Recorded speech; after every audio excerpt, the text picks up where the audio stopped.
Je vais commencer par nous présenter.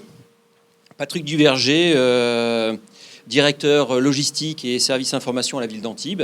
Et moi-même, Pierre Plintaric, responsable innovation et services fonctionnels au SICAM. On m'a demandé de vous dire d'abord un petit texte. Il est là. Donc je vous le présente. Alors, donc l'émission, la présentation est diffusée sur Internet. Vous pouvez poser des questions sous la vidéo. Vous avez le formulaire à ce sujet. Les questions seront traitées à la fin de la présentation. Au niveau de la salle, si vous avez des questions, vous pourrez lever la main. Un micro circulera dans la salle et vous pourrez aussi vous poser vos questions. Vous pouvez aussi utiliser Twitter avec le hashtag juste2015. Et vous rendre sur la page streamup.io, IO en français, dans votre navigateur avec le code juste2015. Si vous êtes chez vous, une zone de texte se trouve sous la vidéo. Tapez vos questions et envoyez-les nous. Voilà, très bien. Bon, pour démarrer, je vais donner la main à Patrick, qui va nous présenter la vision de l'innovation au sein de la ville d'Antibes. Merci Pierre. Alors, donc à la ville d'Antibes, avec la proximité de Sophia Antipolis, ça fait des années qu'on innove, enfin plutôt que Sophia Antipolis innove, et que la ville d'Antibes essaye de promouvoir ces innovations. Et je vais vous montrer avec quels outils on arrive à faire ce genre de choses, comment faire la promotion des innovations du territoire sophiapolitain. Donc, je vais vous parler de la ville d'Antibes et des innovations. Les innovations, c'est un objet un tout petit peu compliqué, où il y a de la créativité, ce n'est pas un produit, c'est souvent quelque chose qui démarre. Et alors il y a ce petit proverbe sympathique comme quoi rien ne sert de tirer sur la tige d'une fleur pour qu'elle pousse plus vite. Les innovations, on veut essayer de les favoriser, mais ce n'est pas forcément facile. Et ce sont des choses qui sont difficiles à maîtriser et on n'a pas forcément les outils. Donc c'est pour ça d'ailleurs que c'est tendance aujourd'hui de parler d'innovation. Je vais vous présenter quelque chose qui date depuis plus de 5-6 ans à la ville d'Antibes et qui continue c'est un modèle qui continue à fonctionner. Et avec le SICAM, on essaie de lui donner une caisse de résonance encore plus importante, puisque le principe de l'innovation, c'est de démarrer avec un utilisateur. Et ensuite, plus il y a d'utilisateurs, plus il y a de volume de business à faire sur cette innovation. Alors, actuellement, disons dans les 2 dernières années, on a l'habitude de dire que l'innovation est de moins en moins technique et de plus en plus une innovation d'usage. Donc il y a un petit déport de l'innovation qui va vers l'usage et l'ergonomie, c'est-à-dire si un outil présente un usage plus attractif, l'innovation se situe là et pas forcément dans la technique. Bon. Ça vient de la tendance des smartphones, des iPads, des tablettes, qui poussent à une utilisation de plus en plus souple et qui cache une technique de plus en plus complexe derrière pour qu'on ait cette impression d'ergonomie.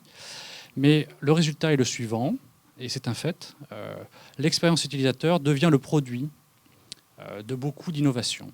Ce n'est pas forcément la technique qui est le produit, c'est l'usage, c'est l'expérience utilisateur. Alors, donc des banalités, vous êtes habitués, avec l'innovation rime avec des cycles courts, la capacité de se tromper, la déconstruction de ce qu'on faisait pour essayer de faire quelque chose de mieux, alors que l'opérationnel rime avec l'industrialisation, la standardisation, etc., etc. Donc quand on est DSI d'une collectivité, on fait beaucoup d'opérationnel, et les ingénieurs de la DSI aiment faire des innovations et aiment faire de la R&D. Donc on est toujours dans la dichotomie classique entre support et projet, avec d'un côté des projets un petit peu plus innovants, voire qui deviennent opérationnels, et le support qui est carrément opérationnel. Alors là, c'est juste pour vous resituer le schéma classique d'une innovation, et qui se mappe un petit peu sur le CMMI, Capability Maturity Information Model, où en CMMI, lorsque vous êtes au niveau 0 de la maîtrise de votre processus de création, vous êtes dans le mode héroïque, et donc vous faites quelque chose, avec un peu de chance ça marche, mais ce n'est pas forcément reproductible. Donc le niveau d'après, c'est le niveau documenté, c'est-à-dire que vous avez fait quelque chose qui marche et vous l'avez documenté. Le niveau d'après, ça marche, c'est reproductible, donc vous pouvez refaire quelque chose qui marche. Le niveau idéal étant l'automatisation. Et lorsque vous arrivez au niveau idéal, c'est-à-dire c'est reproductible, c'est industrialisable et c'est automatisé, vous tombez dans la bureaucratie qui est notre lot de dans le monde des collectivités et dans le monde de l'administration. Alors, excusez-moi, je voulais pointer et j'ai déplacé les slides, voilà. Donc, ici, un petit slide pour vous présenter la French Tech, qui regroupe d'une manière synthétique certains acteurs de l'innovation de Sophia Antipolis, et qui regroupe de manière synthétique, enfin qui regroupe de manière centralisée et au sein d'un collectif organisé. Et ce slide synthétise assez bien les différents silos d'activité, l'éducation, la santé, le tourisme et l'énergie, qui sont les 4 silos d'activité ou thématiques d'activité de la French Tech. En horizontal, vous avez les différents acteurs, donc des entreprises évidemment, des collectivités locales qui vont aider les entreprises, des organismes de recherche, puisque Sophia Antipolis est un science park, il y a des universités et des écoles, et évidemment des usagers. Donc ça, c'est les acteurs. Et en vertical, une approche un tout petit peu plus technique avec le hardware, le software, les objets connectés et des thématiques davantage techniques. Donc l'intérêt de ce transparent, c'est de savoir où ranger les choses. Et quand on sait où ranger les idées, les concepts, on sait ce qui manque. C'est-à-dire qu'il y a des cases où il manque des choses et ça va donner des idées. Alors, la commune d'Antibes joue un rôle de ville pilote dans une grande partie des innovations sophiapolitaines. Alors ça signifie que la ville d'Antibes, sous l'impulsion de son maire, M. Jean Leonetti, a décidé depuis plus de 5-6 ans d'essayer d'être un écosystème de tests, des expériences, des innovations, des projets, des startups de Sophia Antipolis. En d'autres termes, lorsque des startups présentent des produits innovants qui peuvent intéresser l'administration, on va essayer de voir ensemble comment contractualiser un accord où la startup va développer son innovation et la tester sur un panel d'utilisateurs qui peuvent être soit des fonctionnaires, les agents municipaux, soit des citoyens, un panel de citoyens. Et lorsque l'expérience se réalise, la start-up, l'entreprise innovante, gagne une première référence, qui est la ville d'Antibes, et va gagner également une expérience, un retour sur expérience de cet essai, avec des utilisateurs qui vont exprimer d'une manière formalisée, organisée, comment ça s'est passé, est-ce que ça leur apporte un gain significatif ou pas, qu'est-ce qu'il faudrait améliorer. Et en termes d'utilisation, entre 2200 agents municipaux et 80 000 habitants à la ville d'Antibes l'hiver, on a matière à trouver des secteurs d'usage qui correspondent au métier du business plan de la start-up. Alors la première innovation, elle est administrative, donc ce n'est pas une plaisanterie. Pour faire des innovations et des partenariats d'innovation, on n'a pas trop d'outils dans le monde des collectivités. Dans le monde des collectivités, on a un outil qui s'appelle le Code des marchés publics. Et le Code des marchés publics, il suppose que vous savez définir votre besoin. Et par contre, vous ne connaissez pas l'entreprise qui va répondre aux besoins et vous la mettez en concurrence. Vous les mettez en concurrence. Lorsque vous faites une innovation, c'est exactement l'inverse. Vous connaissez l'entreprise qui veut innover et vous ne connaissez pas le besoin qui est l'objet de l'innovation, donc qui est quelque chose de nouveau. Voilà. Donc on est dans un système exactement opposé aux règles du marché public. Donc pour contractualiser avec quelque chose qui échappe au Code des marchés publics, et là je vous parle d'il y a 5 ans, puisque maintenant le Code des marchés publics a été amendé pour accepter des possibilités de recherche et développement dans les marchés publics. Donc il y a 5 ans, comment on a fait ? On n'est pas passé par un marché public. Et pour ne pas passer par un marché public, vous signez une convention, mais à titre gracieux, c'est-à-dire sans échange d'argent, sans aucune valeur pécuniaire. Vous faites un partenariat entre une personne publique et une personne privée, à condition que rien ne soit facturé et que ce que la personne publique investit, elle le garde pour elle, et ce que la personne privée investit, elle le garde pour elle.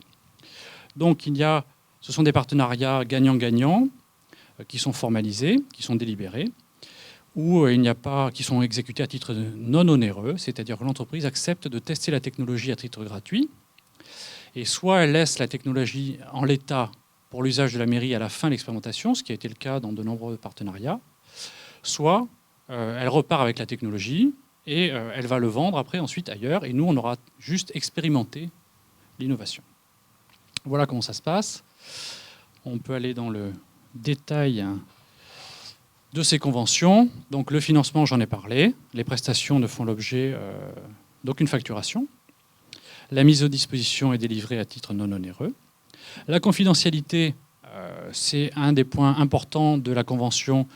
La convention joue un rôle de NDA, Non-Disclosure Agreement. Ça signifie que la propriété intellectuelle est préservée. On essaye, tant que possible, de ne pas avoir accès au code source, mais si c'était le cas, la propriété intellectuelle de l'innovation est sauvegardée par l'intermédiaire de la convention. Et de manière opposée, les données que la ville va mettre en jeu pour mener le projet sont protégées par ce type de convention et ne sont pas diffusables sans l'accord de la collectivité. Et avec la mouvance Open Data, il y a de plus en plus de données qui sont diffusables. La communication est un volet important puisque c'est un gain important de la part de la start-up dans cette aventure que de communiquer sur le succès de l'opération à taille réelle dans une collectivité. Donc la commune autorise le partenaire à communiquer en disant que la ville est satisfaite, si c'est le cas évidemment, de son projet et de son produit. Et la dénonciation, les conventions sont résiliables de plein droit par chacun des partenaires, que ce soit la ville ou le partenaire privé, par une formalité très simple, lettre recommandée ou mail. Donc, lorsqu'on fait une expérience avec une société sophiopolitaine, on peut s'attendre à ce que ce soit résiliable rapidement si la société a décidé de faire autre chose. Et dans les 15 ou 20 projets d'expérimentation qui ont eu lieu avec la ville d'Antibes et avec le SICTIAM récemment, il est très rare qu'on ait une résiliation de la part de l'entreprise. Très souvent, si l'entreprise a des clients qui payent, eh bien, elle va mettre un petit peu l'expérimentation en pause et on la reprend dès qu'il y a un creux d'activité ou lorsqu'il y a quelque chose à tester dans le produit. Alors, des expérimentations récentes qui sont encore en cours et ensuite j'irai rapidement sur des expérimentations passées qui sont terminées. Donc, une expérimentation récente, ça s'est produit avec, ça a été mené avec la ville, la ville d'Antibes d'un côté évidemment, la société SAP qui est le plus gros éditeur logiciel européen et c'est une société allemande, EasyMedia, qui est une start-up sophiopolitaine qui fait du mobilier urbain interactif, et le SICTIAM que vous connaissez. Donc, le but du jeu consistait à faire parler des monuments, à rendre des monuments communicants. Donc, on est en plein dans le secteur de l'IoT, l'IoT, Internet of Things, donc l'Internet des objets. Alors, cette expérimentation a commencé il y a 2 ans. Elle est terminée en mode R&D et elle est en production, entre guillemets, c'est-à-dire elle est en test depuis 6 mois. Et à l'époque où on a commencé cette expérimentation, les protocoles Bluetooth Low Energy, BLE, commençaient à peine à être diffusés dans les Android et iOS, etc. Donc on commençait à peine à parler de l'Internet of Things. Alors, je vais vous expliquer rapidement le principe. Le principe, c'est qu'on a des balises, comme ce que vous voyez à droite, qui sont pas plus grandes qu'un paquet de cigarettes, qui émettent un rayonnement radio en Bluetooth, basse énergie. Donc il y a une pile dedans. Et pendant 1 an, elle va diffuser son ID toutes les 200 millisecondes et sur un rayonnement radio de 20 à 30 mètres, entre 5 et 30 mètres maximum. Et donc cette balise ne fait rien d'intelligent, elle envoie son identifiant. Donc elle ne discute pas avec une cellule GPS, donc on n'est pas en du M2M, ça signifie qu'on n'a pas d'abonnement GPS à payer, on n'a pas d'électricité à amener, et on a juste une petite balise qui coûtait 300 € l'estimote il y a longtemps. Et maintenant, elles étaient à 30 € pendant l'expérimentation. Et elles sont maintenant aux alentours des 5 €. Donc ces petites balises coûtent de moins en moins cher. Juste pour vous donner un ordre de grandeur, à 300 €, vous en avez une cinquantaine maximum. À 20 €, vous commencez à dépasser la centaine. Et à 5 €, vous pouvez en mettre des milliers. Donc, mettre des milliers de balises dans une commune, ça sert à notifier un utilisateur qui a son smartphone juste à côté. Et c'est le smartphone qui va faire le boulot, c'est-à-dire qu'il va discuter avec le cloud et récupérer un contenu sur le smartphone. Donc on a mis ces balises dans des monuments, et les monuments sont devenus communicants. C'est-à-dire que dès que vous vous approchez du monument, vous êtes notifié comme quand vous recevez un SMS, et le monument vous parle en disant, bon, voilà, vous êtes à côté de la statue de Monsieur John Plensa, le nomade. Et si vous voulez en savoir plus, hop, vous avez tout un tas d'informations. Si vous voulez savoir quel est l'autre point d'intérêt, vous avez une géoloc et un petit chemin qui vous amène à l'autre centre d'intérêt. Et on a équipé une vingtaine de monuments anti-bois de cette manière-là. Voilà. Et donc c'est SAP qui a développé le software, à la fois le logiciel qui va sur le smartphone, mais aussi le logiciel en back-office. Puisque dans la perspective d'avoir des milliers d'objets qu'il faudra récupérer dans le back-office, éteindre, manipuler, associer au contenu et cartographier. Donc le projet il est en cours, il fonctionne toujours, et SAP nous l'a laissé, il laisse les serveurs allumés. Donc voilà, la démonstration est faite, et a été un succès, puisqu'on a eu à peu près 200-300 downloads par mois, et les gens s'en servent, et on a à peu près... Il y a tout un volet big data là-dessus, puisqu'on sait quelles sont les personnes qui vont être à côté d'un monument, donc on peut avoir une idée de la fréquentation pendant les périodes touristiques, donc l'été. Donc il y a un volet big data qui n'est pas à négliger, qui peut faire donner une bonne perspective d'une amélioration du service public, puisque ce genre de balises, on peut les mettre dans des endroits critiques comme les médiathèques, à côté des modes de transport, et de manière anonyme, voir quel est le trajet des gens, où est-ce qu'ils vont aller, est-ce qu'ils vont sur la place du pré aux pêcheurs ou pas, est-ce qu'ils vont voir le nomade, voilà. Alors évidemment, tout ça de manière anonyme, avec les déclarations CNIL, etc. Ça fait partie de l'expérimentation que de voir ces aspects qui sont plus sensibles que la technique. Le deuxième projet qui est en cours et qui est en train de décoller. Predictive Analysis for Pipeline Integrity. Donc c'est une expérimentation de réseau intelligent qui regroupe la ville d'Antibes, la société SAP, la société IBM, l'entreprise Sigfox, qui n'est plus une start-up, qui est une entreprise toulousaine et un des fleurons français en matière de réseau dans l'Internet of Things, et le CICTIAM. Alors, le but du jeu, c'est d'adresser toutes ces thématiques dans le monde des réseaux. Là, on le fait dans le réseau de l'eau, puisque la ville d'Antibes a renégocié son contrat d'eau il y a 2 ans, et donc on a une excellente connaissance du réseau d'eau avec notre partenaire Veolia, enfin Veolia. Et donc cette connaissance du réseau d'eau nous permet de mener ce projet et d'instrumenter les débitmètres, les vannes, etc. Donc du côté hardware, on va avoir des sensors, des capteurs de pression ou des capteurs des points de comptage, qui vont émettre une information en Sigfox. La couverture Sigfox nous permet, parce que le principe de Sigfox, c'est d'être sur des très grandes cellules avec très peu d'octets qui sont véhiculés. Donc sur des grandes cellules, vous avez moins besoin d'antennes, évidemment. Les balises qui communiquent très peu d'octets, 12 octets maximum.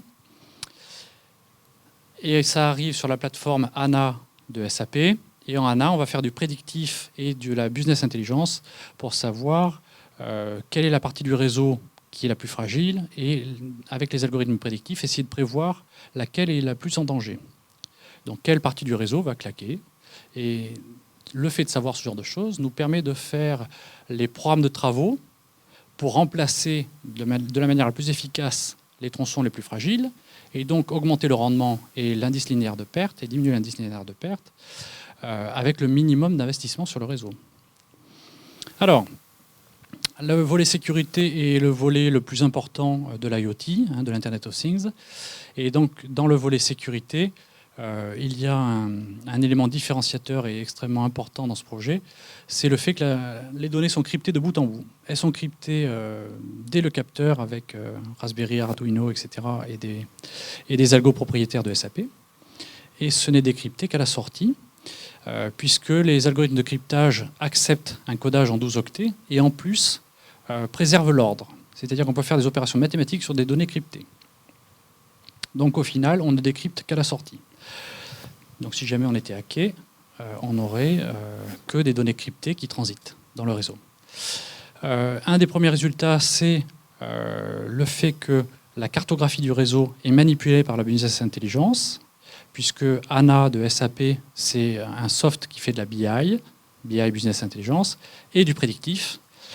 Et un des résultats assez intéressants du projet, c'est d'avoir la cartographie qui permet de visualiser avec des codes couleurs et des tronçons qui s'allument et qui s'éteignent en fonction des camemberts, de vétusté, de risque ratio, etc., de l'âge, etc. Troisième projet en cours, le port intelligent. Donc là, il s'agit du port Vauban d'Antibes. L'entreprise, c'est Soprasteria. Soprasteria, c'est devenu la plus grosse SS2I française, 35 000 collaborateurs. Et le SICTIAB.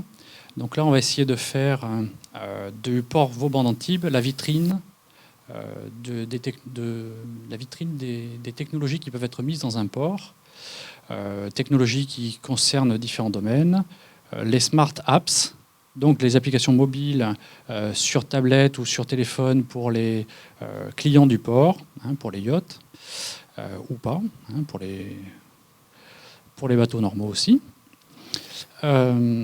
Conciergerie numérique, c'est comment connecter un port avec un autre port pour savoir d'une manière anonyme si un bateau est parti pour longtemps et est-ce qu'on peut réutiliser sa place pour un jour ou deux.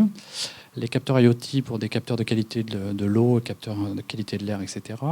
Ainsi que des capteurs qui permettent, enfin pas des capteurs, mais des détecteurs de présence pour savoir si la place est libre ou pas.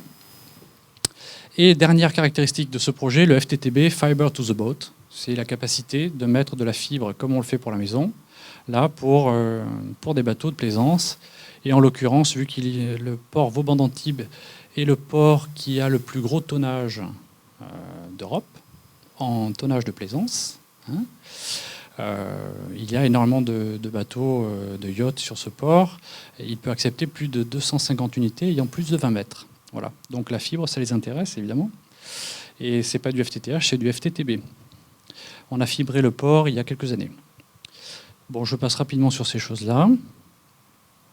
Donc là, on peut géolocaliser un bateau et l'amener directement à sa place. On peut faire les formalités administratives de manière dématérialisée. Le port connecté, je viens de vous en parler. Donc voilà les partenariats en cours. D'autres partenariats qui sont terminés. Partenariat, analyse de réseaux sociaux d'administration. À l'époque, il y a 5 ans, c'était la mode des réseaux sociaux, ça l'est toujours. Mais la question se posait, est-ce qu'une entreprise a gagné à avoir un réseau social à lui? Et on a monté un réseau social pour l'administration, donc au sein d'une collectivité et avec les tiers. Et ce réseau social avait été développé et a été laissé à la ville d'Antibes, il fonctionne encore. Donc on a la possibilité pour un agent communal de dire voilà, je suis à tel endroit de la hiérarchie, donc ça c'est déjà fait, mais je travaille avec d'autres personnes dans des projets transversaux. Donc ces connexions se visualisent. On peut se connecter avec des relations type je travaille avec, je suis ami avec, etc. Je covoiture avec. Donc il y a une typologie de relations. Et l'avantage du réseau social a été de voir les liens transversaux non formalisés qu'il y a sur les projets et dans un gros organigramme comme celui d'une administration. Login People, c'est une expérimentation qui a été faite sur la sécurité des accès, puisque Login Password peut être attaqué. Donc en authentification forte, on fait Login Password plus l'authentification forte qui est la machine qui est authentifiée, enfin, qui permet de rajouter une sécurité supplémentaire par rapport au Login Password classique. Donc c'est la société Login People qui est à Sophia Antipolis qui fait ça. On a mis en place leurs produits et on a sécurisé les accès des PC mobiles de la flotte de l'administration d'Antibes avec ce système-là. France Labs est une start-up aussi de Sophia Antipolis qui productise les briques open source pour mettre en place un moteur de recherche à la Google. Et ce moteur de recherche permet d'aller dans les fichiers. Donc nous, on a à peu près 4 Tera de fichiers. Donc vous mettez des mots-clés et vous retrouvez assez facilement votre fichier. Donc ça fonctionne assez bien. Et la caractéristique de ce produit, c'est qu'il respecte les droits d'accès.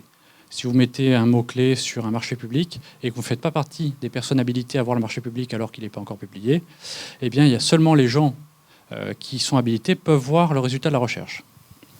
Donc c'est assez rare d'avoir un moteur de recherche qui respecte les droits d'accès de cette manière-là. Bon, ensuite, des partenariats, il y en a pléthore.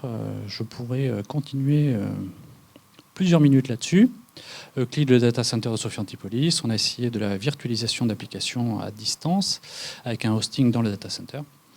Donc voilà à peu près les expérimentations qui ont été menées. Je vous ai dit qu'il y en avait beaucoup. Je vais peut-être m'arrêter là. Et une fois que Pierre aura terminé, je répondrai à toutes les questions que vous souhaitez. Merci Patrick. Je vais passer les quelques slides restants. Ça, c'est tous les projets au niveau de la ville d'Antibes. Vous pouvez là voir qu'il y en a beaucoup en fait. Hop, voilà. Donc au niveau du SICAM, on a une autre approche de l'innovation. On l'a entamé donc, il y a une dizaine d'années sur certains projets. L'idée de l'innovation au SICAM, c'est vraiment quels sont les services qu'on peut proposer aux adhérents et ensuite leur donner usage de cette innovation. Donc partons sur la définition générale de l'innovation. Donc en allant sur Wikipédia, on obtient ce résultat qui est très généraliste et qui est très complet et qui couvre tous les domaines. Bon, on s'est dit, bon, c'est un peu généraliste, on va se faire notre propre définition de l'innovation, et dans ce cadre, qu'est-ce qu'on va pouvoir y mettre dedans? Donc au niveau du SICAM, c'est apporter de nouveaux usages et de services au niveau des utilisateurs, au sens large. On parle des agents de collectivité, mais aussi des administrés et aussi des entreprises, pour satisfaire des besoins. On reprend ce que justement Patrick disait. Au niveau du SICAM, on essaye aussi de favoriser l'innovation incrémentale, c'est-à-dire on ne va pas complètement tout révolutionner, on va y aller petit pas par petit pas, afin que les choses puissent être acceptées au fil de l'eau. Arriver avec une innovation totalement révolutionnaire, il y aura forcément un rejet de la part des gens, surtout quand c'est dans le cadre de leur travail. Ils aiment bien connaître le périmètre de leur activité et ne pas bouleverser le quotidien. Notre objectif, donc, c'est faciliter l'activité métier des utilisateurs. Qu'est-ce qu'on peut faire pour qu'ils travaillent de manière beaucoup plus efficace? Faciliter l'activité organisationnelle des collectivités. Comment faire pour que les échanges au niveau de la collectivité soient plus fluides, que des documents ne se perdent pas? Apporter des services entre les collectivités et les administrés.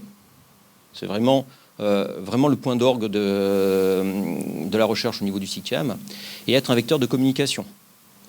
Si on réalise de l'innovation et que personne n'en entend parler, c'est comme si on ne faisait rien. Donc, et faisons de l'innovation, mais parlons-en. Et le fait d'en parler permet que l'innovation puisse être acceptée. Pour le partenaire qui va faire de l'innovation avec nous, qu'est-ce qu'il va y gagner? Donc c'est la question qu'on s'est posée. Il va pouvoir mettre en avant son concept. Alors, en général, c'est une idée, il arrive avec son idée, qu'est-ce que je peux faire? Est-ce qu'on peut travailler ensemble? L'idée, c'est vraiment comme pour la ville d'Antibes, mettons-le en action, mettons-le vraiment en œuvre, et après, vous pourrez vous aussi communiquer là-dessus, et vous aurez le SICAM comme premier testeur, si les choses sont réussies, évidemment. Pour le SICAM, l'activité d'innovation concerne aussi les agents, nos propres agents. Parce que nous aussi, on a une activité, nous aussi, on doit travailler. Et dans ce cadre-là, il faut que nos consultants et nos techniciens aient une plus-value dans l'innovation. Si l'innovation est là, juste changer un logiciel par un autre logiciel, ça n'a pas d'intérêt. L'idée, c'est vraiment d'avoir une plus-value. Et aussi, pour nous, être un vecteur de communication, soit local, soit au niveau national. On en parlera un peu plus tard. Point important, chaque innovation doit satisfaire un enjeu pour la collectivité ou pour le SICAM.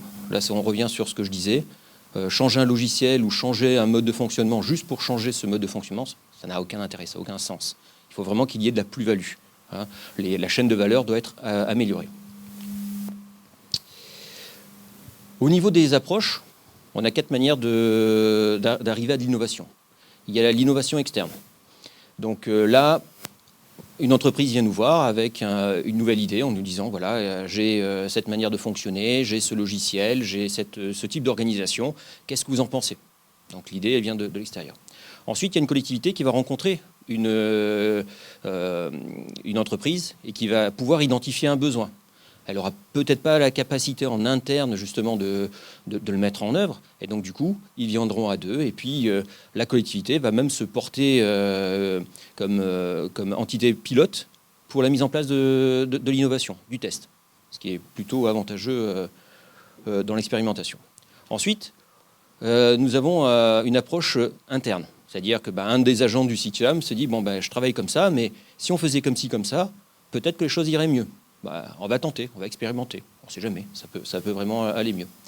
Et puis encore une fois, il y a une collectivité qui vient, là elle n'a pas d'idée, mais elle s'aperçoit que y a quelque chose qui ne va pas dans son mode de fonctionnement, et elle se dit, voilà, je voudrais que les choses changent, je ne sais pas comment les faire changer, comment est-ce que vous pourriez m'aider là-dessus? Donc on va réfléchir avec elle pour justement lui proposer quelque chose.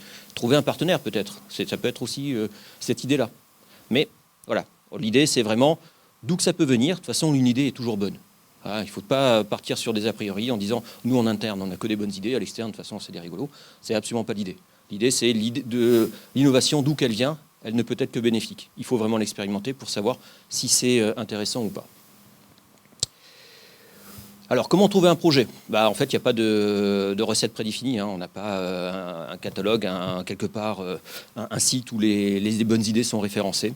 C'est vraiment par rapport aux rencontres. On va discuter avec des personnes, une idée peut germer, se dire finalement si on faisait ça, finalement tout le monde y gagne. En fonction des besoins. C'est pour ça des fois d'ailleurs au niveau des besoins, vous apercevez que plusieurs centres d'intérêt, plusieurs innovations germent en même temps parce que les besoins, l'idée, l'air du temps, on va dire, l'air du temps, fait que plusieurs personnes ont la même idée en même temps. C'est vraiment les besoins qui peuvent en parler. Le moment, il en va de même. Et surtout, ce qui est important au niveau des projets, ce sont les personnes. C'est vraiment les idées, l'innovation ne peut être portée que par des personnes et on ne peut pas les mettre uniquement sur des entités. Dire le CICAM apporte innovation, non, ce n'est pas le CICAM qui apporte innovation. C'est les agents du CICAM ou les agents des collectivités ou la société qui nous accompagne. C'est vraiment un partenariat et c'est les personnes qui accompagnent l'innovation. Chose très importante dans l'innovation, c'est le droit à l'erreur. Il ne faut pas aller dans l'innovation en se disant de toute façon, mon projet, il va réussir. Et puis, je ne choisis que des projets qui réussissent. Là, vous êtes sûr de ne pas en faire. Parce que les gens, ils seront frileux. Ils ne vont pas tenter l'expérimentation parce que s'ils loupent leur projet, ils vont se faire taper sur les doigts. Donc, du coup, là, il s'est fait taper sur les doigts, lui.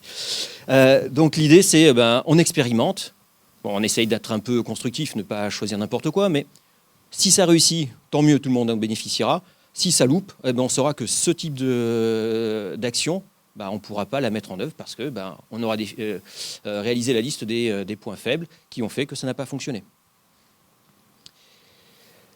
La gouvernance. Donc, quand une idée vient, d'où qu'elle vienne, on ne démarre pas de suite le projet. Allez, on y démarre et puis on verra bien comment ça se passe. Non, il y a quand même quelques étapes. On essaye d'être assez structuré à ce niveau-là. Et donc, on identifie le projet. Donc, on va se faire un descriptif, qu'est-ce qu'on va faire le projet, quel est le public concerné, etc., etc. On va faire d'abord une étude de faisabilité qui pourrait bénéficier du projet, dans quelles conditions, comment. Donc, construisons le projet. Ensuite, au sein du CICAM, on le présente à notre comité technique. Donc, le comité technique au CICAM, ce sont des DSI de collectivités, donc, qui ont aussi la vision de chez eux, comment est-ce que les choses fonctionnent. Donc, on leur présente le projet. Ils vont le valider ou pas. Ils vont dire c'est une bonne idée, c'est pas une bonne idée, ou tentez, on verra bien qu'est-ce qui va se passer. Donc ils sont réceptifs à ce genre de choses. L'avantage pour nous, c'est que par la suite, sur le point d'après, en général, ils sont plutôt même favorables à être pilotes au niveau des projets. Ah tiens, c'est une bonne idée, j'y pensais à un truc comme ça, est-ce que je peux même participer au projet? Pour nous, c'est plus facile par la suite. Donc si on n'a pas assez de collectivités, on en cherche quand même de toute façon d'autres, parce que l'idée c'est de pouvoir, en termes de pilotes, satisfaire les trois strates de collectivités que l'on a au CICAM, les petites, les moyennes et les grandes. Et dans les projets, on essaie d'identifier les trois types de collectivités pour que ça puisse satisfaire tout le monde et que le projet ne soit pas que cantonné aux petites ou que cantonné aux grandes. Essayons de satisfaire tout le monde. On réalise une expérimentation entre 3 et 6 mois.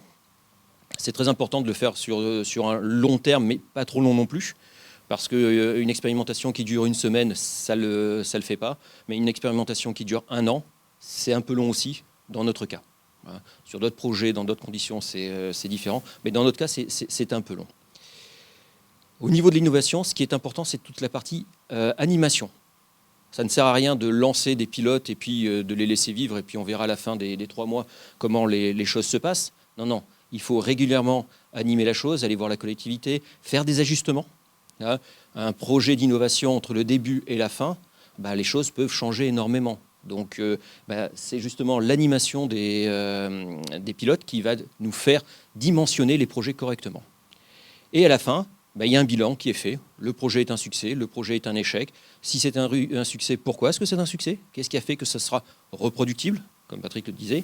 Ou si c'est un échec, pourquoi est-ce que ça a été un échec? Pour ne pas reproduire le même type d'échec au prochain coup. Au niveau de la communication, que ce soit au niveau du SIGCAM ou du partenaire, chacun fait un peu comme il veut, il communique comme il l'entend, à condition que le SIGCAM valide les éléments de communication. Alors, quand on met en place de l'innovation, il y a forcément des freins. Alors le premier frein, c'est le frein au démarrage. Quand on va aller voir une collectivité qui s'est portée volontaire pour être pilote, en général, ce sont plutôt les responsables qui se portent volontaires.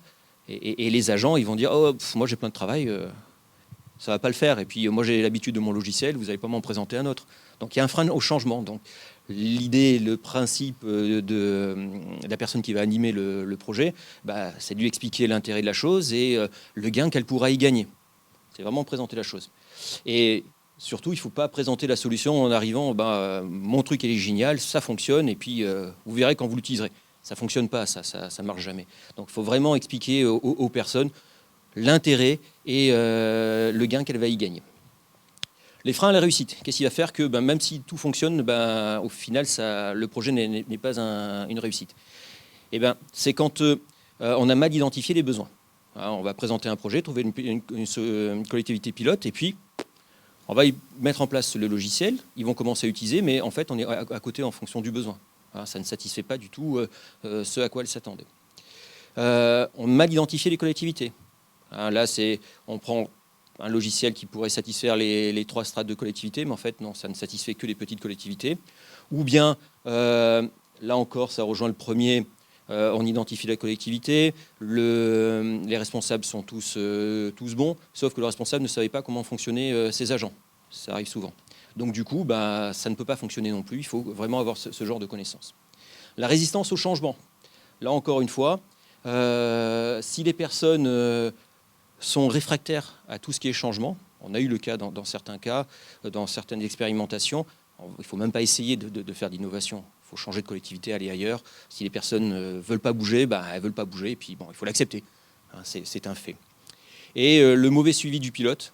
Là, c'est l'expérience qui nous dit, c'est si vous n'êtes pas toutes les semaines avec vos collectivités, elles vont arrêter de faire l'expérimentation parce qu'elles ont d'autres choses à faire, ça ne sera pas leur priorité. Donc il faut régulièrement y aller, il faut régulièrement parler avec eux, il faut régulièrement les motiver à avancer. Alors qu'est-ce qui va faire que les choses vont réussir? Donc c'est un peu le contraire, on va se dire. C'est une bonne réceptivité des équipes. Allez, elles sont partantes et dès le départ du projet, elles sont impliquées dans le projet. C'est vraiment très important. L'ouverture d'esprit de l'orateur, c'est-à-dire qu'une personne va présenter le projet, en face on lui dit non mais vous n'avez rien compris à mon travail, c'est comme ça qu'il faudrait le faire. L'orateur, la personne qui présente le projet, il ne faut pas qu'elle dise non mais c'est moi qui vous explique le projet, c'est pas vous qui êtes du métier qui va me raconter la vie. Donc si on arrive comme ça, c'est clair qu'il va y avoir une barrière et les choses ne vont pas aller. Les enjeux liés à la solution, c'est-à-dire que si on ne présente pas bien les tenants et les aboutissements du projet, les personnes en face risquent de ne pas bien comprendre. Donc du coup, il faut bien les présenter et bien les motiver pour que justement les personnes acceptent la chose. La présentation efficace de la solution, il ne faut pas endormir les gens. Si vous présentez une demi-journée une solution et que les personnes à la fin, vous les voyez assis sur leur chaise en train de dormir, vous dites soit c'était vraiment pas intéressant, soit elle pensait à autre chose, soit ça avait passé une mauvaise nuit, mais il y a quelque chose qui va faire que il y a quelque chose qui ne va pas. Donc il faut vraiment captiver les gens au moment de la présentation. Et puis il y a un facteur chance. J'ai présenté la solution au bon moment, au moment opportun, aux personnes qui allaient bien, et puis voilà, ça a marché. Des fois, ça ne tient pas à grand-chose. Au niveau du bilan, il faut être en adéquation avec la maquette et les besoins. Donc là, il faut vraiment bien dimensionner le projet. C'est ce que je disais tout à l'heure. Et quand on étudie le projet et les collectivités pilotes, il faut bien que les deux matchent.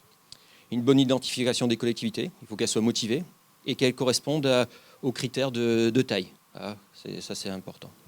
La motivation des équipes, ça rejoint ce que je disais tout à l'heure. Si en face, vous avez des personnes réfractaires, ça ne sert à rien d'essayer d'avancer. Et encore une fois, et j'insiste fortement là-dessus, c'est la partie suivie du pilote. On ne lèche jamais une collectivité pilote ou un projet sans animation. Il faut continuer constamment à discuter avec eux. Après, une fois que le pilote est terminé, on se dit super, j'ai terminé, mon pilote est réussi, mes collectivités sont satisfaites, j'ai terminé mon projet. Non, en réalité, non. Le projet commence en réalité là. Une fois que les choses ont été validées, que tout est bon, eh ben, c'est vraiment le début du projet. Là, on va faire un appel d'offres. Donc là, le partenaire qu'on a eu avant, il aura une meilleure connaissance des besoins. Néanmoins, on ne peut pas le choisir. On est quand même encore dans le secteur public. Il y a un appel d'offres qui est obligatoire. Ce sera peut-être lui qui sera sélectionné s'il sait faire la meilleure offre. Mais on a eu des cas où on a fait des pilotes avec des partenaires. C'est d'autres prestataires, d'autres candidats qui ont remporté les marchés. Parce qu'ils ont été plus pertinents, plus percutants, et puis ils ont compris les choses comme il fallait. Les autres, ils sont restés sur leurs tarifs et c'est pas passé. Donc, l'appel d'offres, ce n'est que vraiment là que le projet commence. Voilà. Alors, quelques exemples de projets. Des projets passés. Donc maintenant, c'est des choses qu'au CICAM, les agents de collectivité utilisent au quotidien. Ils ne se disent même pas « Ah tiens, c'était d'innovation ». Il y a une dizaine d'années, on avait démarré la virtualisation des serveurs. Une dizaine d'années, la virtualisation, c'était au niveau des collectivités, on ne savait même pas ce que ça voulait dire. Donc on avait démarré ça, on avait testé, et puis on l'avait mis en place pour justement le deuxième projet d'innovation, c'est notre tiers de télétransmission. Au niveau du projet, au début, c'était qu'un pilote. Est-ce qu'on pourrait faire pareil, au moins aussi bien que la Caisse des dépôts? On s'est aperçu qu'on ne se débrouille pas trop mal. Donc le projet, maintenant, ça fait 10 ans qu'il vit, il avance bien. La supervision distribuée. Là, c'était un projet qu'on a mis en place. L'idée, c'est au niveau des collectivités, ils n'ont pas les moyens de se mettre en place de la supervision pour regarder comment fonctionne leur poste de travail, leur serveur. Donc l'idée, c'était plutôt que d'installer quelque chose et puis d'avoir à se déplacer pour l'administrer, etc., etc. Mettons-le en place à distance. Mettons les sondes en place chez eux sur une petite VM qu'on peut installer. Et puis, comme ça, chacun peut administrer superviser son infra. Et puis, comme ça, ils ont des éléments de qualité et non pas s'apercevoir qu'un serveur est plein, le disque dur d'un serveur est plein, alors que c'est quelque chose qu'ils auraient pu anticiper. Parapheur électronique. Quand on a démarré le parapheur électronique il y a 6 ans, pour les collectivités, le parapheur électronique, c'était la science-fiction. On avait démarré ça. Là, alors ça, c'est un projet, par exemple, le pilote n'a pas duré 6 mois. Il a duré 1 an et demi. Parce que, en termes de réflexion et trouver le juste milieu entre ce que les collectivités attendent d'un parapheur électronique et ce qu'elles ont en parapheur papier, il y avait une grande marge. Bus applicatif. À l'heure actuelle, même encore, ce qui se passe, c'est que les applications, quand elles doivent converser entre elles, se relient les unes aux autres. La problématique, c'est que vous allez passer votre appel d'offres, vous allez changer une de vos applications. Tout ce qui est connexion avec les autres applications, il faudra les refaire. Ça a un certain coût. L'idée de ce projet-là, du bus applicatif, c'est que toutes les applications sont connectées à un bus, à un serveur, et les autres applications ne se connaissent pas. Ce qui fait que quand vous changez une application, vous ne changez qu'un brin. Le cœur en lui-même ne change pas. Et en termes de gains financiers, c'est énorme. C'est ce qu'on a mis en place au niveau du CICAM, ce qui fait que quand on change d'application métier, GFRH, en termes de connexion, on n'a qu'un seul brin à changer et pas l'interconnexion entre toutes les applications. Le support externalisé. Donc, les innovations, ce n'est pas forcément des éléments techniques. Là, on arrive sur une innovation. C'est notre support premier niveau, les agents appellent notre support. Certaines collectivités, pour soulager justement la DSI, nous ont demandé d'expérimenter une chose, c'est-à-dire que les appels ne se font plus au niveau de la DSI, mais se font au niveau du CICAM, qui corrige ce qu'il peut corriger, et puis quand il ne peut pas le corriger, il le transfère à la DSI. Ce qui fait que la DSI est soulagée d'une charge de travail et peut mieux se concentrer sur ses tâches. Donc ça, c'est quelque chose qu'on a expérimenté il y a 4 ans. Et puis maintenant qui se distribue au niveau des collectivités. Et les applications en mode SaaS, donc c'est tout ce que vous utilisez, GF, RH et puis toutes les autres applications métiers. Ça, au niveau des collectivités, il y a 4 ans, ça, même pas on savait ce que ça voulait dire. Les prestataires, quand on est allé les voir pour leur dire, bon, bah, vos applications, on va les distribuer en mode SaaS, ils nous regardaient avec des yeux énormes comme ça en disant, mais non, moi je veux les installer en collectivité parce que je maîtrise. Et on leur a expliqué, non, c'est pas une bonne idée. Nous, voilà, c'est ça qu'on veut. Et donc, du coup, ça, c'est des choses que vous utilisez à l'heure actuelle, mais au moment où on les a mis en place, c'était encore de l'innovation. Les projets qui sont en cours, ça vous donnera un peu une vision de vers là où on va. Plateforme d'archivage. Donc là, c'est des choses que l'on teste, nous, au CITIAM, pouvoir mettre en place une plateforme d'archivage à valeur probante pour que, justement, au sein de vos collectivités, vous ayez ce genre de service. La reconnaissance des factures automatique. Alors, typiquement, ça, c'est le type de projet qui va dans le cadre du droit à l'erreur. Alors, ce n'est pas que techniquement c'est une erreur, c'est un projet, du moins une innovation qu'on a testé, qui était très fonctionnel, impeccable. On l'a testé 3 produits, les 3 répondaient bien, avec plus ou moins de fonctionnalités intéressantes. Mais ça serait un échec. Pourquoi? Parce que l'État met à disposition son portail Chorus Facture, qui sera gratuit pour les collectivités. Et donc forcément, quel que soit le projet qu'on va mettre en place, il sera plus cher que le gratuit. Donc nous, dans notre cas, on s'est dit, finalement, on a fait ça. Le projet a été un succès, mais l'innovation sera un échec. Parce que derrière, l'État a proposé quelque chose que tout le monde va pouvoir utiliser. D'ici un an et demi, on pourra le mettre en œuvre. Celui-là, on va le laisser tomber. On va se contenir, on va faire autre chose. Voilà. L'authentification sans mot de passe. Donc là, on a testé les choses avec Login People et une autre société qui s'appelle Inwebo. L'idée, c'est de se servir de son téléphone portable, là, ce que les agents ont, à la place des certificats ou des identifiants et des mots de passe, pour s'authentifier au niveau des applications métiers. Et je reviendrai sur ce sujet pour les projets à venir. Autre projet en cours, c'est le Fab Lab itinérant. Donc, est-ce que tout le monde sait ce que c'est qu'un Fab Lab? Les Fab Labs, ce sont des centres de... Non, c'est pas ça. Les Fab Labs, ce sont des lieux où l'on vient pour faire soit de la réparation de matériel soi-même, tout ce qui est do-it-yourself, soit mettre à disposition des technos qui sont difficiles à acquérir soi-même. Imprimantes 3D, fraiseuses numériques, découpeuses laser. Et l'idée, on en a un à Sofia, à Polytech. L'idée là-dedans, c'est que tous ceux qui veulent réaliser des maquettes sur différents sujets peuvent les réaliser et peuvent après, par la suite, si les choses fonctionnent, industrialiser leurs produits. Mais au niveau de l'arrière-pays, il est difficile pour eux de venir jusqu'ici pour avoir ce genre de service. Donc l'idée pour nous, là, c'est de démarrer un Fab Labs qui sera en fait chargé dans un camion, en fait d'une caravane, pliable, alors elle est rigolote parce que c'est accordéon, c'est pas mal, et qui pourra parcourir toute la partie arrière-pays, avec des rendez-vous, de la communication qui va derrière, mais qui pourra parcourir l'arrière-pays pour proposer ce genre de service aux habitants de l'arrière-pays. On a pas mal d'intérêt sur ce truc-là. En termes d'innovation, c'est pas mal. Dans les projets à venir, donc là où est-ce qu'on va aller? C'est les prochains projets d'innovation qu'on entrevoit. Je vous parlais tout à l'heure de l'authentification avec le téléphone. On s'est dit, mais ça fonctionne. On l'a testé avec nos produits, c'est pas mal. Mais à l'heure actuelle, on utilise des certificats électroniques pour s'authentifier sur nos plateformes. Et donc, du coup, ce qu'on est en train de mettre en place là, le certificat électronique, c'est quoi la définition? C'est le matériel que je possède et le code PIN, c'est ce que je sais.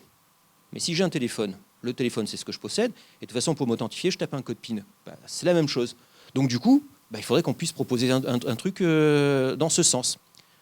Les freins qui vont derrière, c'est que il faut qu'on le fasse valider par les ministères, qu'on fasse du lobbying auprès d'eux et qu'ils fassent changer les textes de loi qui vont avec. Bon. Mais il faut qu'on leur propose des maquettes là-dessus. Autre projet innovant, c'est à l'heure actuelle, donc là on parle toujours des certificats. On a les certificats en mode SaaS qu'on voudrait délivrer. C'est-à-dire que à l'avenir, ce qu'on imagine, c'est que les gens n'auront plus de certificats en main, mais que les certificats seront sur des serveurs distants. Comme ça, que vous ayez un PC, que vous ayez une tablette, un téléphone, vous pourrez toujours signer vos documents et disposer d'un certificat, à condition qu'auparavant, vous ayez fait le premier point, une authentification forte, à distance. Donc c'est un peu lié.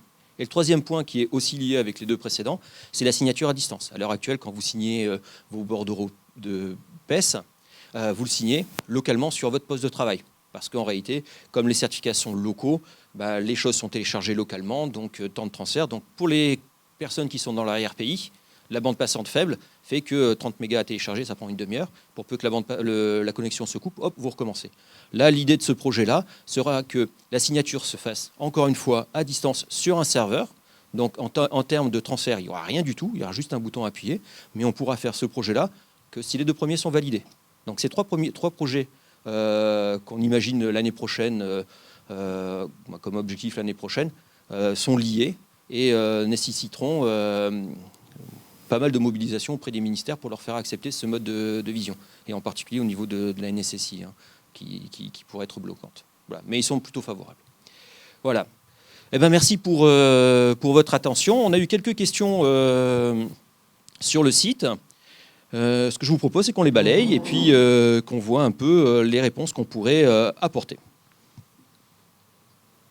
Ah oui, est-ce que vous avez des questions en interne, pardon? On vient de me signaler qu'il faut que je vous pose des questions. Est-ce que vous auriez des questions à nous poser?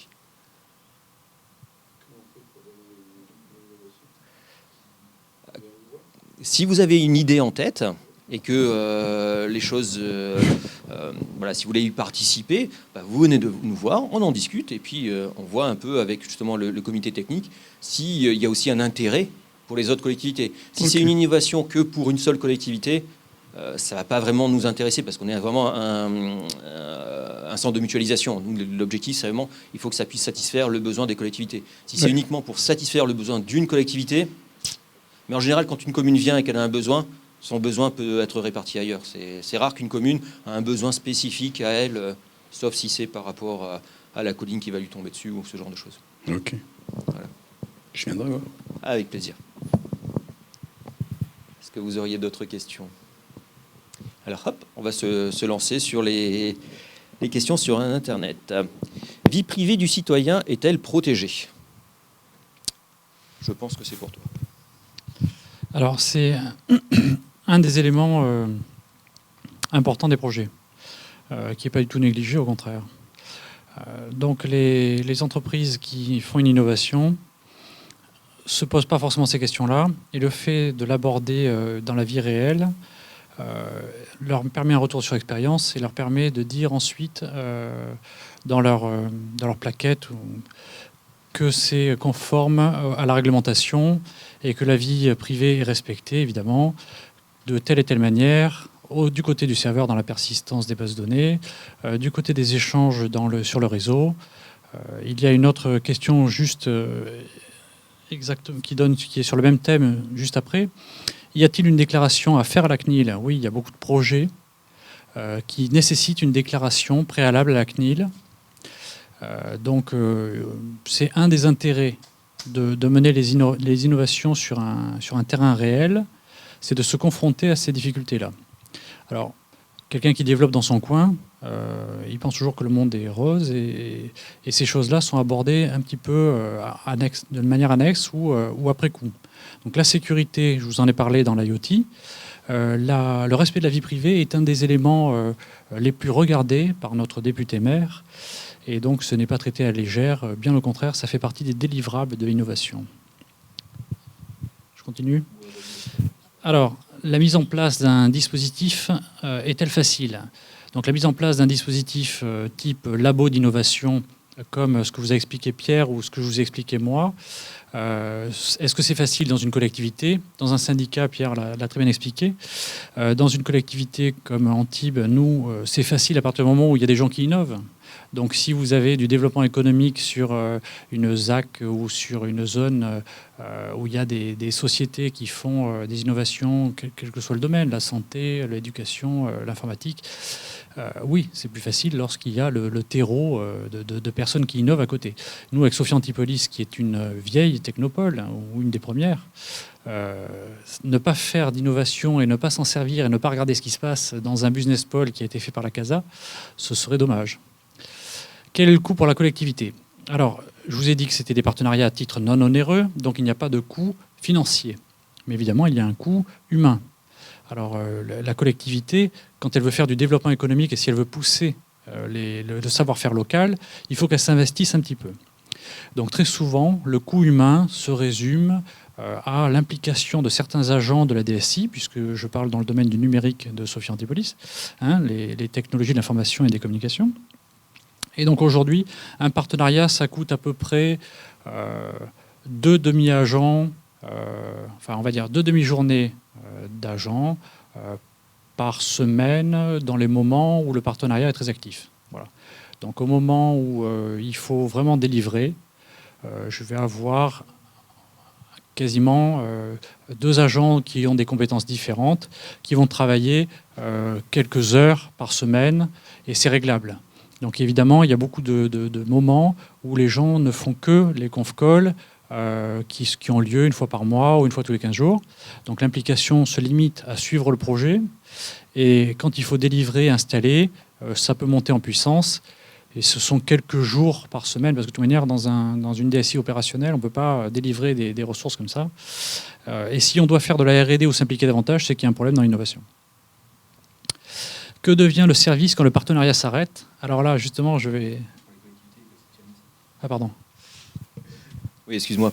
Oui, il y a aussi un coût à imaginer pour les collectivités. Quand on met en place un pilote, au niveau du CITIAM, là aussi, en termes de coûts, on rentre dans le même cadre que la ville d'Antibes. On ne peut pas faire un marché, un appel d'offres avant que de savoir exactement ce qu'on fait. Donc en termes de coûts, le partenaire, ce sera gratuit, donc il y aura un coût zéro. Il y a effectivement un coût humain côté CITIAM, c'est le CITIAM qui l'encaisse, mais il y aura aussi un coût humain côté collectivité. Il n'y aura pas de coût direct pour la collectivité, il n'y aura pas de chèque à faire de la part de la collectivité, mais là aussi, les équipes qui se seront investies pour le projet, il faut les comptabiliser et imaginer que une partie de leur temps sera consacrée aux tests et au projet. Donc c'est pas neutre. C'est en termes de projet et d'activité au niveau d'une collectivité, quand elle accepte d'être pilote, il faut qu'elle s'implique. Et donc si elle s'implique, ça veut dire qu'il faut que ses agents passent un peu de temps. Et donc il y aura forcément un coût. C'est pas un coût direct, mais il faut le prendre en compte. Voilà. Alors, moi, ce que j'ai rencontré dans mon expérience, c'est que les agents sont extrêmement favorables pour faire ça. Ça leur fait un appel d'air sur des choses modernes qui leur permet de s'entretenir sur certaines technologies, parce que le ronron de faire fonctionner une DSI, au bout d'un moment, ils maîtrisent et ils se battent, j'exagère, mais je veux dire, il n'y a pas de difficulté à avoir des gens qui viennent nous aider sur les partenariats au sein d'une DSI. Voilà. Que devient le service quand le partenariat s'arrête? Alors ça, c'est une transition extraordinaire entre les innovations qui sont faites dans une collectivité et les innovations qui sont faites dans un syndicat. Dans une collectivité, quand le partenariat s'arrête, eh bien ça s'arrête pour de vrai, puisque c'est l'expérimentation. Si on en a besoin et que ça correspond à un besoin réel, après l'innovation et l'expérimentation, on sait faire le cahier des charges, donc on va faire une consultation et passer en prod, et ce sera que le meilleur gagne. Mais très souvent, une innovation qui est faite dans une commune peut se décliner à plus grande échelle, et c'est un syndicat intercommunal qui va porter le cahier des charges et faire caisse de résonance sur une innovation qui a démarré à un endroit local, on va dire. Voilà, en fait, c'est à peu près ça. Sauf que nous, une fois qu'on a fait une innovation, on ne va pas passer par un autre syndicat pour faire le cahier des charges. On se fait nous-mêmes notre cahier des charges, et c'est comme j'ai expliqué tout à l'heure. L'idée, c'est une fois que l'innovation est terminée, on entame réellement le projet en faisant notre appel d'offres, en faisant le cahier des charges et tout ce qui va avec, pour que, là, encore une fois, le meilleur gagne et pas forcément celui qui a fait l'expérimentation. C'est un discours qu'on tient vraiment au niveau des partenaires. C'est leur dire, OK, on va faire l'expérimentation, mais les choses ne sont pas cuites pour vous une fois que le projet aura abouti. L'idée, c'est vous allez acquérir de la connaissance, vous allez acquérir des compétences. Nous, on va pouvoir valider un concept, mais derrière, il y aura un appel d'offres, et si vous êtes le meilleur, vous le gagnerez. Si vous êtes le seul, parce que sur cette innovation-là, vous êtes le seul, tant mieux pour vous. Mais s'il y en a plusieurs qui répondent et qui peuvent proposer le même service, ne partez pas restez pas sur vos lauriers, soyez compétitifs et vous gagnerez le marché. Voilà. On a fait le tour des questions. Est-ce que les quelques questions qui sont arrivées ont peut-être déclenché des questions pour vous? Est-ce que sur des éléments, nous n'avons pas été clairs, peut-être? Non. Eh bien, merci. Passez une bonne fin de journée. Au revoir.